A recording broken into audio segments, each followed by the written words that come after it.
Miles, GhostHunter here. He volunteered at a suicide prevention hotline, picking up the phone at 2 in the morning, talking strangers out of ending their lives. His voice was calm, patient, warm. The kind of voice that makes you believe someone actually cares.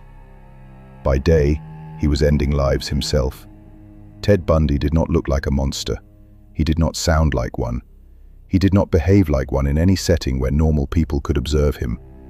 And that was his most dangerous weapon.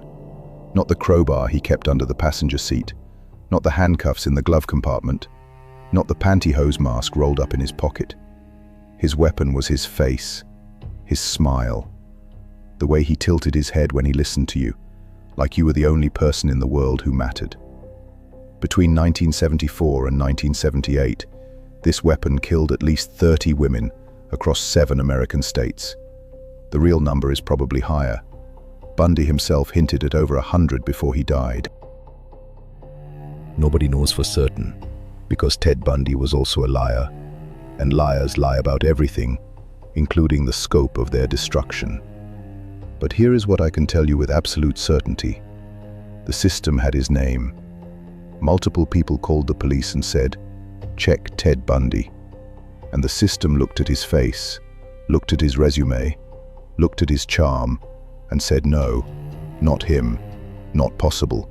This is the story of how a beautiful mask killed more people than most people can count, and how the people whose job it was to stop him could not bring themselves to believe what was standing right in front of them. It starts in Seattle, January 1974. Linda Ann Healy was 21 years old, psychology major at the University of Washington. She did the weather reports on a local radio station every morning, waking up before dawn to bicycle to the studio. Her housemates described her as dependable, the kind of person who left notes on the kitchen counter if she was going to be late. The kind of person who never missed a broadcast. On the night of January 31st, 1974, Linda went to bed in her basement bedroom in the house she shared with 4 other students on 12th Avenue Northeast. Her alarm was set for 5:30. The radio station expected her at 6. The alarm went off. Nobody turned it off. It just kept ringing. When her housemates finally went downstairs, the bed was made, neatly, carefully. The sheets tucked in with precision that did not match the rest of Linda's casual bedroom. Her nightgown was hanging in the closet. Her backpack was gone, but her bicycle was still chained to the porch, and when they pulled the sheets back, there was blood on the pillow, a dark stain the size of a dinner plate. Linda Ann Healy was never seen alive again. She was the first, or at least, she was the first one anyone noticed. There may have been others before her that nobody connected, because in 1974, nobody was connecting anything. Over the next 6 months, young women began disappearing from college campuses across Washington state at a rate that defied coincidence. Donna Gail Manson, 19, disappeared from the campus of Evergreen State College in Olympia on March 12th while walking to a jazz concert. Susan Elaine Rancourt, 18, vanished from the campus of Central Washington State College in Ellensburg on April 17th after attending an advising meeting in the library. Roberta Kathleen Parks, 22, disappeared from Oregon State University in Corvallis on May 6th. Brenda Carol Ball, 22, was last seen leaving the Flame Tavern in Burien on June 1st. Georgianne Hawkins, 18, disappeared on June 11th while walking through a well-lit alley between her boyfriend's dormitory and her sorority house at the University of Washington. The distance was less than 100 feet. Every one of them was young. Every one of them was a college student. Every one of them had long, dark hair, parted in the middle. Every one of them was conventionally attractive, and every one of them vanished as if the ground had opened beneath their feet and swallowed them whole.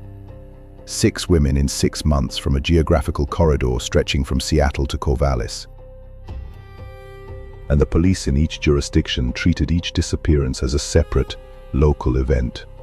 Because in 1974, there was no centralized database, no VICAP system, No way for a detective in Olympia to know what a detective in Ellensburg was working on. Each case existed in its own silo, and the pattern that was obvious in hindsight was invisible in real time. But the mothers knew. The mothers always know. Herb and Eleanor Healy knew their daughter had not run away. Donna Manson's mother knew her daughter had not simply decided to start a new life somewhere. These were young women with routines, with relationships, with commitments. They did not vanish by choice. Then came July 14th, 1974. Lake Sammamish State Park, 12 miles east of Seattle. Temperature in the mid-80s, a Sunday. The park was packed with somewhere between 40 and 50,000 people. Families, couples, students in swimsuits. The kind of day when you feel completely safe because you are surrounded by thousands of witnesses. Janice Ann Ott was 23 years old. She worked as a probation caseworker for the King County Juvenile Court. She rode her yellow 10-speed bicycle to the park that morning, spread out a blanket near the shore, and started working on her tan. She had been married less than a year, but her husband was working that day. She went to the lake alone. Around 12:30 in the afternoon, a man approached her. Several witnesses later described what they saw. He was young, handsome, tan, athletic build. His left arm was in a white sling. He told Janice he was having trouble loading a sailboat onto his car. Could she help him? Just for a minute? Janice said yes. She walked away from her blanket, left her bicycle unchained, and followed him toward the parking lot. She never came back. 4 hours later, Denise Marie Nasland was at the same park. She was 19 years old. She had come with her boyfriend and several friends. Around 4:30, she got up to use the restroom. The restroom was approximately 200 feet from where the group was sitting. Denise did not return. Her friends waited. They looked around. They called her name. The sun went down. The park emptied. Denise was gone. 2 women, same park, same day, same description from witnesses. A handsome young man, arm in a sling, asking for help with a sailboat. And a name. Several witnesses independently recalled the same thing. He introduced himself. He said his name was Ted. This was the moment when the case should have broken open. A name, a physical description, a methodology, a pattern. 2 abductions in broad daylight in front of 50,000 people. The King County Police put out a composite sketch. The sketch showed a young man with wavy brown hair and a pleasant face. He looked like 1,000 other young men in the Pacific Northwest. And the tips started coming in, thousands of them. The hotline phone rang without stopping. Every concerned mother, every suspicious neighbor, every woman who had been approached by a man with a sling called in. The detectives were drowning. Among the thousands of tips was one from a woman named Elizabeth Klopfer. She was Ted Bundy's girlfriend. She had been living with him. She had noticed things. The plaster of Paris she found in his apartment. The crutches in his closet. The fact that he often disappeared at night and came home at strange hours. The fact that the composite sketch looked exactly like him. She called the Seattle police and said, "I think you should look at my boyfriend. His name is Ted Bundy." The detective wrote it down. Ted Bundy. One tip among thousands. They ran his name. No criminal record. University of Washington psychology graduate. Law student at the University of Puget Sound. Volunteer at a crisis hotline. Former employee of the Washington State Department of Emergency Services. Active in Republican Party politics. He had worked on the re-election campaign of Governor Daniel Evans. The detective looked at the file, looked at the composite sketch, looked at the resume of the man named Ted Bundy, and set the tip aside. Not possible. Not this guy. It was not just Elizabeth Klopfer. Anne Rule, a crime writer who worked alongside Bundy at the crisis hotline, also called in his name. A psychology professor at the University of Washington who knew Bundy also called. Multiple people, independently, identified the same man to the police. and the police did nothing. Let me say that again. At least 3 separate people provided the name Ted Bundy to Seattle area law enforcement in the summer and fall of 1974. Each of them explained why they thought he matched the profile. And in each case, the tip was evaluated. The man's credentials were reviewed, and the conclusion was the same. This man is too normal, too educated, too charming, too successful. Serial predators do not look like this. That assumption cost lives, because while Seattle detectives were dismissing tips about Ted Bundy was moving south. October 18, 1974.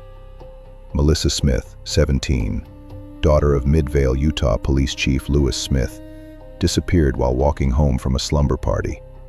Her body was found 9 days later in Summit Park, in the Wasatch Mountains east of Salt Lake City. She had been assaulted and strangled. October 31st, 1974. Laura Ann Amy, 17, disappeared after leaving a Halloween party at a cafe in Lehi, Utah. Her body was found almost a month later by hikers in American Fork Canyon. The cause was the same. November 8, 1974.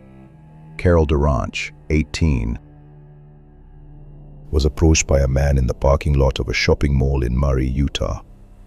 He identified himself as Officer Roseland of the Murray Police Department. He told her someone had been seen trying to break into her car. He asked her to come with him to the station to file a report. Carol DeRanch was suspicious. The man was not in uniform. His car was not a police vehicle. It was a light blue Volkswagen Beetle. But he was confident, authoritative, and well-spoken. She got in. Within minutes, he attempted to handcuff her. Carol DeRanch fought. She screamed. She bit. She pulled at the door handle and threw herself out of the moving car. She landed on the pavement with a handcuff dangling from one wrist. The Volkswagen sped away. Carol DeRanch survived.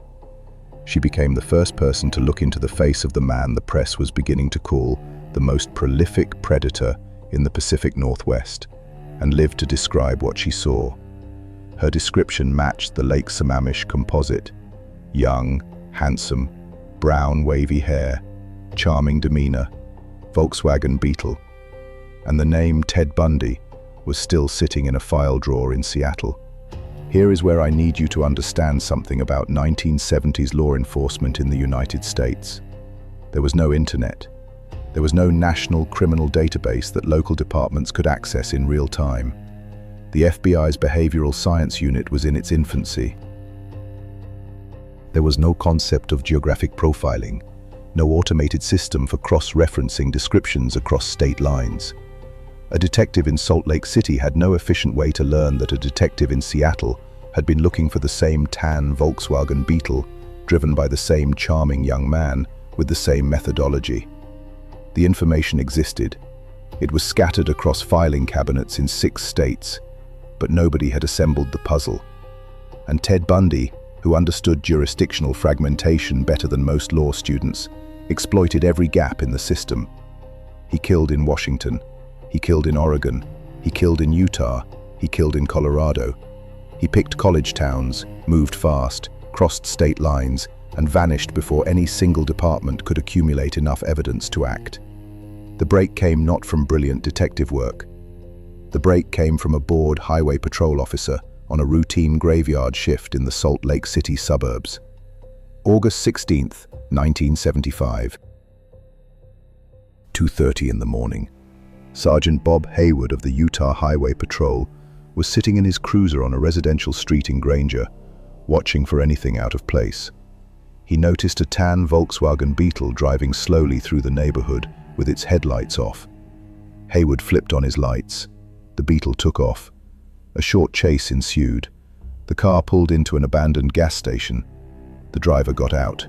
He was calm, polite, well-dressed. Identified himself as Ted Bundy, a law student at the University of Utah. Said he had gotten lost coming home from a movie. Could not remember which movie he had seen or which theater he had been at. Sergeant Hayward asked for consent to search the vehicle. Bundy hesitated, then agreed. In the front passenger seat, a crowbar. Under the seat, a ski mask with eye holes cut out. In the trunk, a box containing handcuffs, trash bags, a coil of rope, an ice pick, and strips of torn sheeting. Sergeant Hayward looked at the items, looked at Ted Bundy. Bundy smiled and said he could explain everything. He could not. Salt Lake City detectives brought in Carol DeRanch. She identified Ted Bundy as Officer Roseland, the man who had tried to handcuff her in his Volkswagen 9 months earlier. Bundy was arrested and charged with aggravated kidnapping. Now, finally, the name Ted Bundy made its way through the system. Seattle detectives pulled their old tip file. 3 separate tipsters, all naming the same man, months before Utah had ever heard of him. Colorado investigators connected him to the disappearance of Karen Eileen Campbell, 23, a registered nurse who had vanished from a ski lodge in Snowmass, Colorado in January 1975. Her body had been found a month later off a dirt road. Forensic evidence linked Bundy to the scene.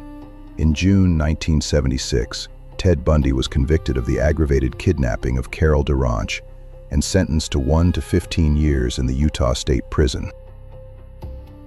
He was subsequently extradited to Colorado to face charges in the Karen Campbell case. This should have been the end. It was not, because Ted Bundy did something that nobody expected a charming, educated law student to do. He escaped.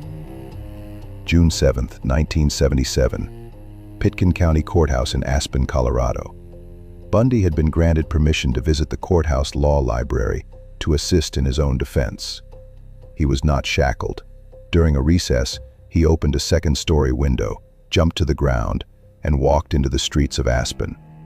He was a fugitive for 6 days. He was spotted by police driving a stolen car in the mountains south of Aspen and recaptured.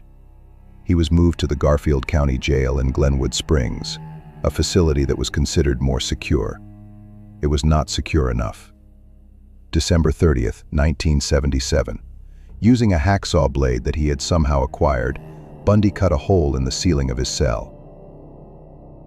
He had been dieting for weeks, losing enough weight to squeeze through a 12-inch opening in the metal ceiling. He climbed into the crawl space above his cell, made his way to the jailer's apartment directly above, dropped through the closet while the jailer and his wife were out for the evening, changed into civilian clothes from the closet, and walked out the front door. Nobody noticed he was gone for 17 hours. 17 hours. That gave Ted Bundy enough time to take a bus to Denver, board a plane to Chicago, take a train to Ann Arbor, Michigan, steal a car, drive to Atlanta, and eventually arrive in Tallahassee, Florida, on January 8, 1978. He was 1,000 miles from anyone who knew his face. He had a new name. He rented a room at a boarding house near the campus of Florida State University under the name Chris Hagen. He was free. He could have disappeared forever.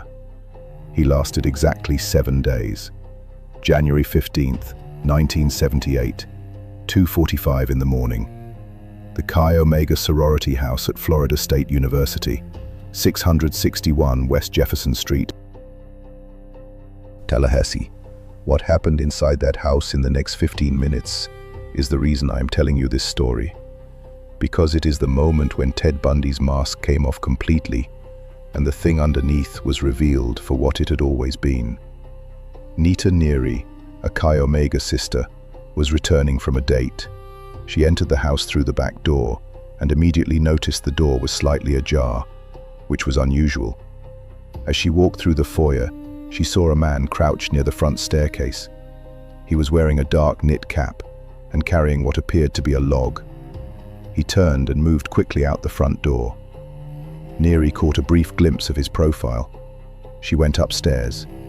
The first room she checked was the room of Karen Chandler and Kathy Kleiner, who shared a double.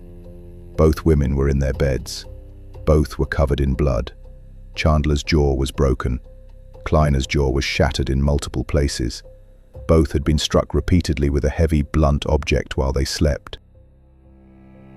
They were alive. Down the hall, the situation was different. Lisa Levy, 20 years old, from St. Petersburg, Florida, was in her bed.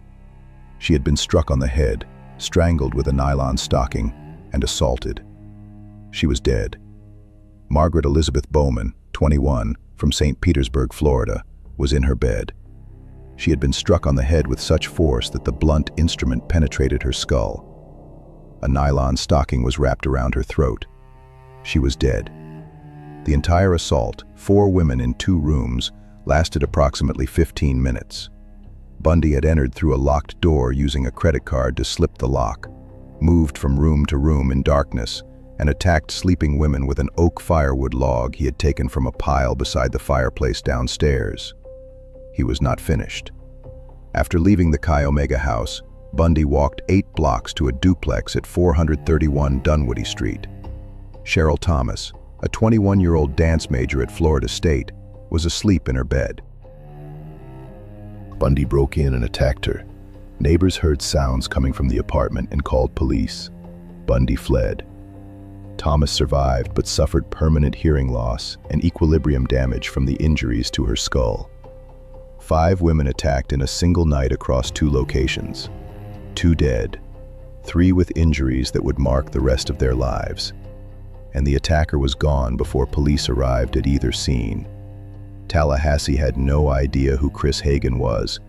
They had no fingerprints that matched anything in the Florida system because Bundy had never been arrested in Florida. They had no connection to the escaped Colorado prisoner because the description did not match anything in their local files.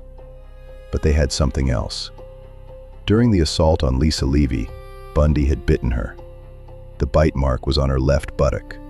It was deep, distinct, a double row of tooth impressions pressed into human flesh with measurable force.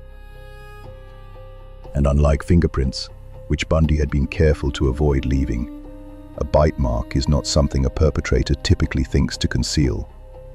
The forensic odontologist who would eventually examine that bite mark was Dr. Richard Souveron, a dentist from the Dade County Medical Examiner's Office. But we are not there yet. We are still in January 1978, and there are 21 days left before Bundy's final act. February 9th, 1978. Lake City, Florida. A town of 10,000 people, 150 miles east of Tallahassee. Kimberly Diane Leach was 12 years old. She was a 7th grader at Lake City Junior High School. On the morning of February 9th, she left her first period classroom to retrieve a purse she had forgotten in another building. A classmate saw her walking across the school grounds in a light rain. She never arrived at the other building. She never returned to class. Kimberly Leach was 12. She was found 2 months later, on April 7th, in an abandoned pig shed in rural Suwannee County, 35 miles west of Lake City. Her body had been placed under a collapsed portion of the shed's roof and partially covered with debris. Decomposition was advanced, but the medical examiner determined the cause was homicidal violence to the neck region. She was 12 years old. She was a child who forgot her purse. Ted Bundy was arrested for the final time on February 15, 1978. A Pensacola police officer named David Lee spotted an orange Volkswagen Beetle driving erratically near a restaurant. He ran the plates. Stolen. He initiated a traffic stop. The driver bolted on foot. Lee tackled him. The driver fought. Hard. Lee subdued him and placed him in handcuffs. The driver identified himself as Kenneth Meisner. He was not Kenneth Meisner. He was Theodore Robert Bundy, escaped prisoner from Colorado, wanted for questioning in the Chi Omega attacks, wanted for the disappearance of Kimberly Leach, and suspected in the deaths of at least 30 women across 7 states. He was 21 days past his last known attack. He was 1,200 miles from the Colorado jail he had escaped from. He had a stolen car, a stolen credit card, and a stolen identity. And he was smiling when they put him in the back of the patrol car. Now, let me tell you who Ted Bundy actually was, because the answer is more disturbing than the crimes themselves. Theodore Robert Cowell was born on November 24, 1946, at the Elizabeth Lund Home for Unwed Mothers in Burlington, Vermont. His mother, Eleanor Louise Cowell, was 22 years old. She was unmarried. The identity of his biological father has never been conclusively established. Some records list an Air Force veteran named Lloyd Marshall. Bundy himself later claimed his father was a sailor. The truth is that nobody, possibly including Eleanor herself, knew for certain. To avoid the social stigma of an illegitimate child in 1940s America, Eleanor's parents, Samuel and Eleanor Cowell, raised Ted as their own son. He grew up believing his grandparents were his parents and his mother was his older sister. This deception continued until Ted was a teenager. Samuel Cowell, the man Ted believed was his father, was by multiple accounts a violent and unstable man. He kicked the family dog. He swung neighborhood cats by their tails. He pushed Eleanor's younger sister down a flight of stairs. He terrorized the household. Multiple family members later described him as a bully and a bigot. In 1951, when Ted was 4, Eleanor moved to Tacoma, Washington to start a new life. She eventually married Johnny Culpepper Bundy, a hospital cook. Ted took his stepfather's surname. He grew up in a middle-class neighborhood. He was shy. He had few friends. He collected garbage from the neighborhood and sorted it in his room. He set traps in the woods and watched animals die. But by high school, something changed. Ted discovered that he was handsome. He discovered that people responded to confidence. He discovered that if he imitated the behaviors of successful, charismatic people, he could become one. He studied social cues the way other students studied textbooks. He learned to make eye contact at exactly the right moment, to lean forward when listening, to mirror the body language of whoever he was speaking to. By the time he reached the University of Washington, Ted Bundy was a different person. He was not born charming. He built it, piece by piece, like someone assembling a costume from spare parts. He watched how confident men walked and copied their gait. He listened to how successful people spoke and adopted their cadence. He read books on psychology not to understand himself, but to understand how to manipulate others.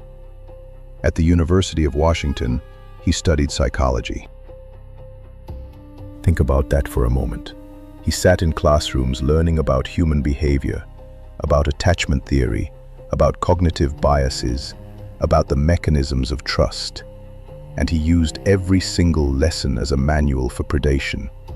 He dated a woman from a wealthy California family. When she broke up with him because she found him immature and directionless, he reinvented himself entirely. He enrolled in law school. He became politically active. He grew his hair differently. He dressed better. He became, by every external measure, a more impressive version of himself. Then he reinitiated the relationship, made her fall in love with him again, and dumped her, cold, without explanation. That was not about romance. That was about control, about proving to himself that he could make someone want him and then destroy them for wanting him. It was practice. The women he targeted later shared a physical resemblance to that first girlfriend. Long, dark hair, parted in the middle, attractive. College educated. This was not coincidence. This was a pattern that forensic psychologists would later describe as a signature. But here is the part that most documentaries skip, and it is the part that matters most for understanding why the system failed. Ted Bundy did not just look normal.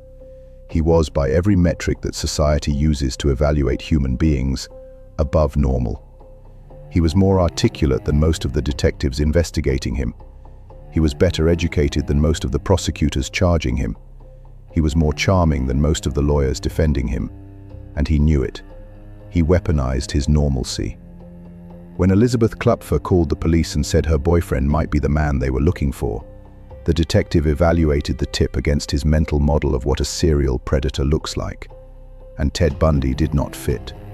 Serial predators, in the cultural imagination of 1974, were loners, outcasts, socially awkward, visibly disturbed. They were not law students who volunteered at crisis hotlines and worked on gubernatorial campaigns. This bias had a body count.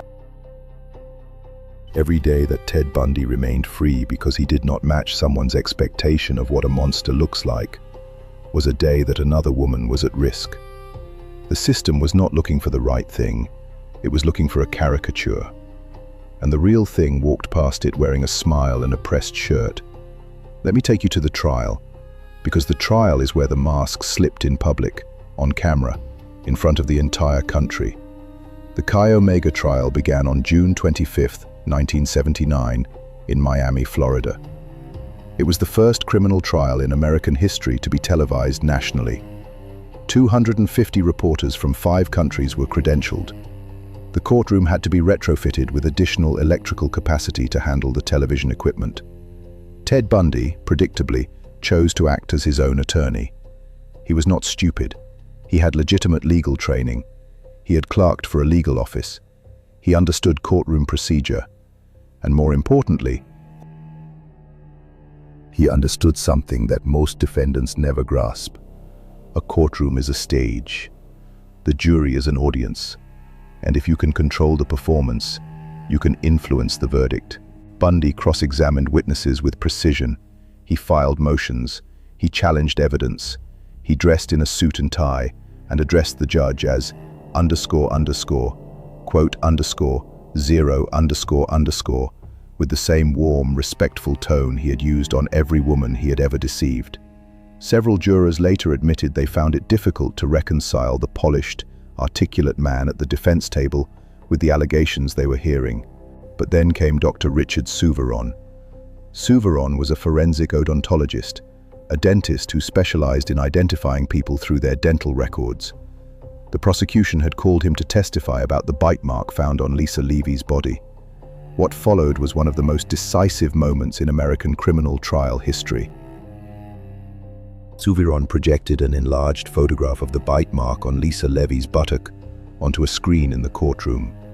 Then he projected an enlarged photograph of a dental impression taken from Ted Bundy's teeth. He used acetate overlays. He pointed to specific characteristics: the chipped lateral incisor, the alignment irregularity in the lower teeth, the unique spacing pattern. He placed the overlay of Bundy's teeth directly onto the photograph of the bite mark. They matched, not approximately, not suggestively. The individual characteristics of Theodore Robert Bundy's teeth aligned with the wound pattern on Lisa Levy's body with a degree of correspondence that Souveron described as unique. Bundy, sitting at the defense table, watching the overlay slide into place on the screen, stopped smiling.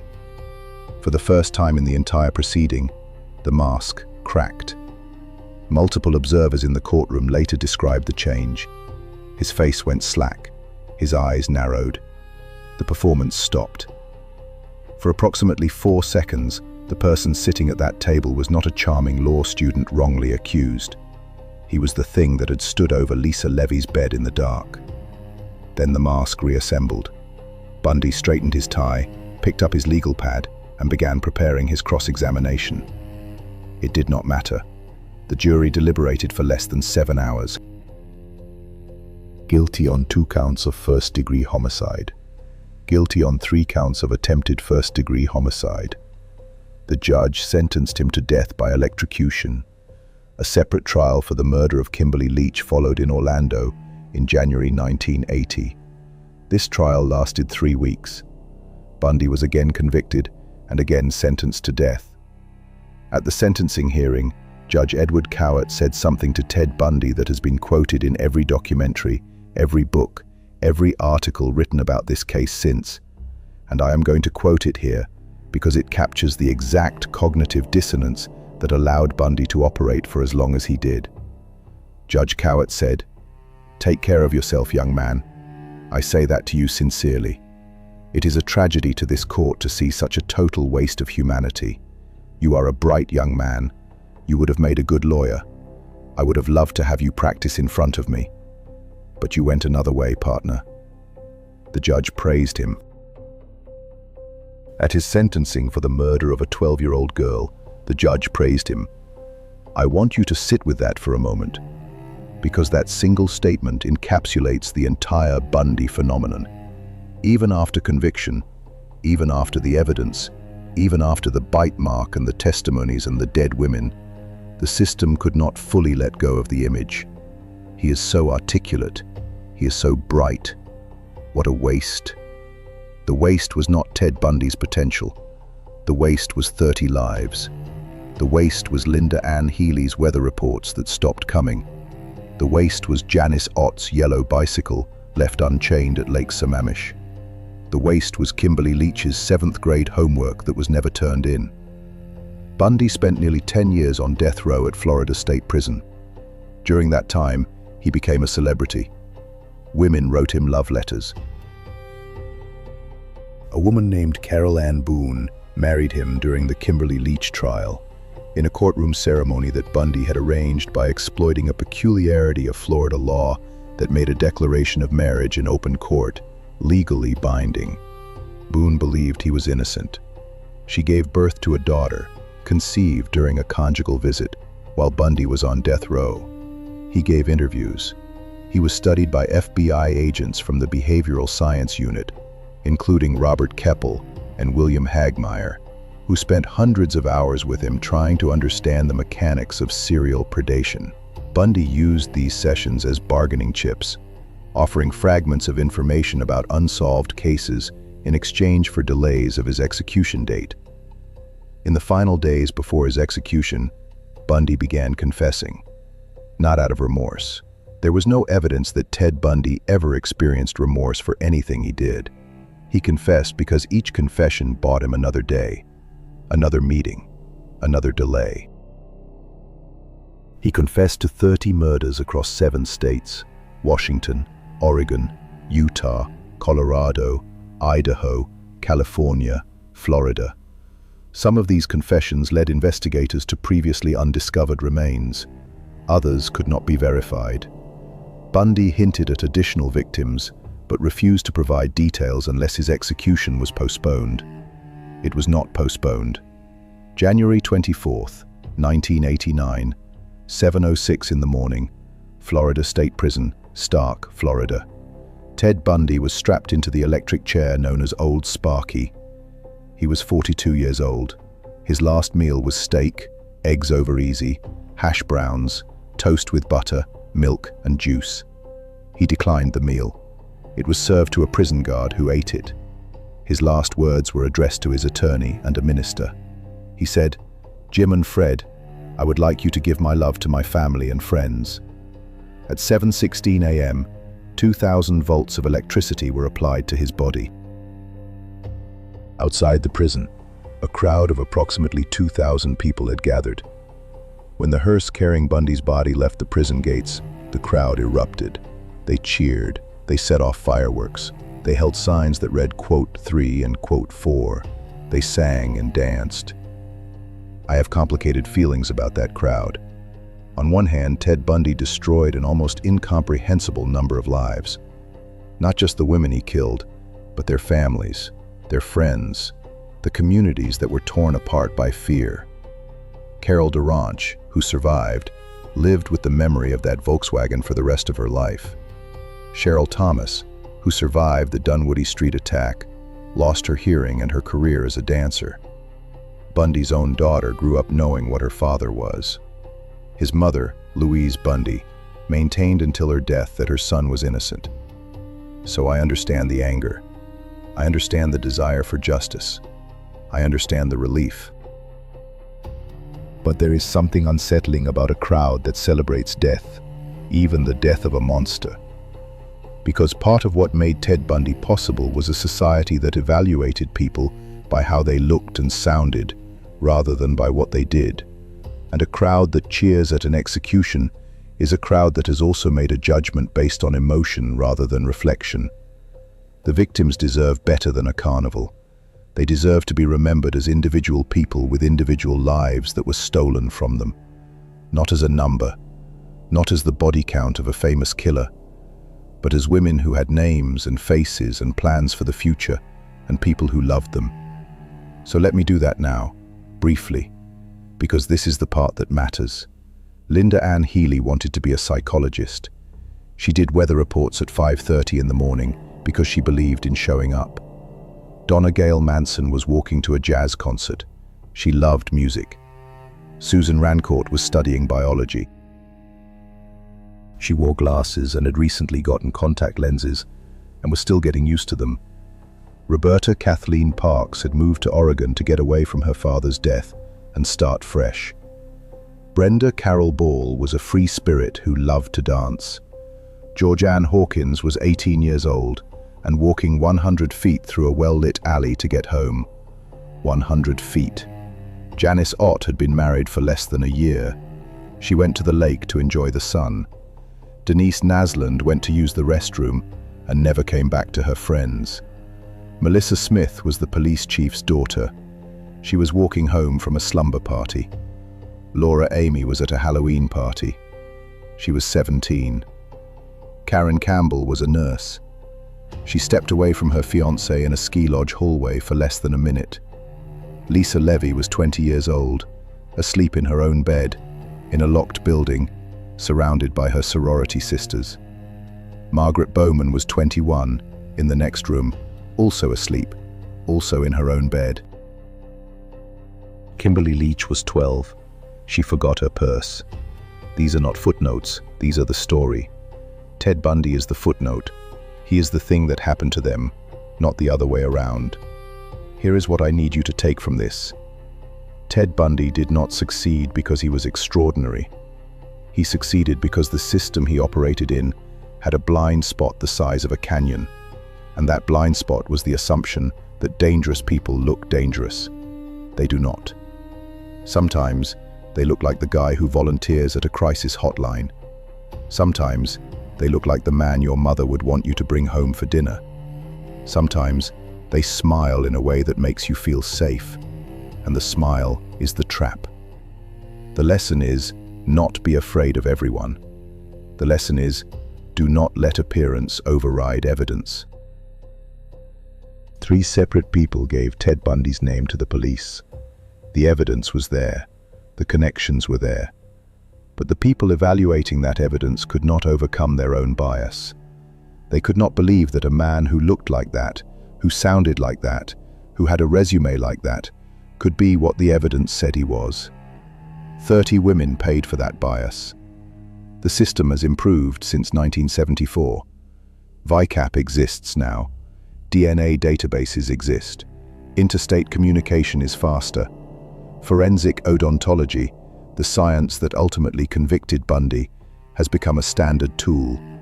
Geographic profiling can identify patterns that human detectives might miss. But the bias still exists. Every year, cases emerge where warning signs were ignored because the suspect did not match someone's mental image of a criminal. Every year, someone who is articulate and well-dressed and charming walks through a gap in the system that should not exist. Ted Bundy did not invent that gap. He just exploited it better than anyone before or since.